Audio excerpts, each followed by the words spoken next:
મારું નામ મીના ચૌહાણ છે। હું સેતુ ન્યુટ્રીકેરમાં પંચકર્મ થેરાપિસ્ટ છું અને આ ફિલ્ડમાં મને 20 વર્ષ થયા છે।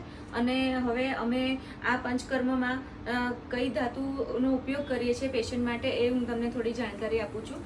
તો ફર્સ્ટ આપણે આ જે વાસણ છે એ શિરોધારાનું પાત્ર છે, એ આપણે પિત્તળનું છે। એના સિવાય આપણે જોવા જઈએ તો જેમ કે આ બધા ઓઇલ ભર્યા છે, આ કાંસાના બાઉલ છે, બધા આ પણ કાંસાનું બાઉલ છે। આમાં આપણે અભિંગા માટે અને હેડ ફેસ માટે અલગ અલગ ઓઇલ વાપરતા હોઈએ છીએ।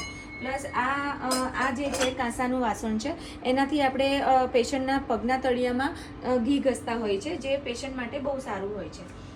પ્લસ આ જે છે આ પણ પિત્તળનું વાસણ છે। આ પિત્તળનું જે ત્રાંબાકુંડી જેને આપણે કહીએ, એ આપણે જે ગેસ્ટ આવે છે આપણા ત્યાં, એમને આપણે અતિથિ દેવો ભવ કરી અને આપણે એનું પાદ પ્રક્ષાલન કરીએ છીએ। આ જે છે એ ત્રાંબાકુંડી છે। કહેવામાં આવે છે કે જળ ભરીને આને પેશન્ટમાં આપો તો એના બહુ સારા ફાયદાઓ છે, એટલે આ ત્રાંબાકુંડી છે અને આપણે ત્રાંબાના ગ્લાસમાં જ પેશન્ટને જળ આપીએ છીએ।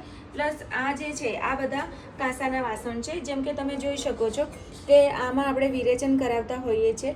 પછી આ જે છે એ આપણે આ નાનું છે એમાં આપણે નશ્યના ડ્રોપ નાખતા હોય છે। આ જે છે એમાં આપણે કર્ણપૂરણમાં ટીપા નાખતા હોઈએ છીએ।